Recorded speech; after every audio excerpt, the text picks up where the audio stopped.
আসসালামু আলাইকুম এভরিওয়ান, সবাই কেমন আছেন? আমি আল্লাহর রহমতে ভালো আছি। আজকে আমি সকাল সকাল ছাদে চলে আসলাম।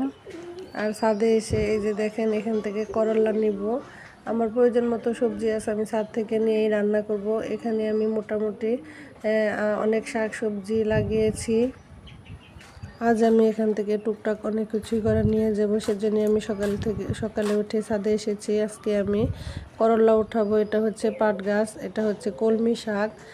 আর এখানে কলমি শাক লাগিয়েছি, মাঝে মাঝে এখান থেকে নিয়ে রান্না করি। এটা হচ্ছে পেঁপে গাছ, আর এখানে হচ্ছে করলা গাছ।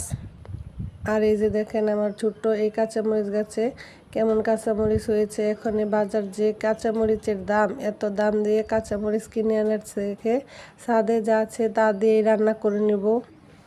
মাশাল্লাহ, আমার ছাদে যে কাঁচামরিচ আছে তা দিয়েই আমার চলে যায়। আপনারা চাইলেও ছাদে এরকম হালকা পাতলা কোনো গাছ লাগিয়ে আপনাদের সময়টা কাটাতে পারেন। আমার কিন্তু বেশ সময় কেটে যায়, আমি ছাদে এসে গাছের অনেক সেবা যত্ন করি। ভিডিওটা ভালো লাগলে লাইক কমেন্ট সাবস্ক্রাইব করে দিবেন। ভালো থাকবেন সবাই, আল্লাহ হাফেজ।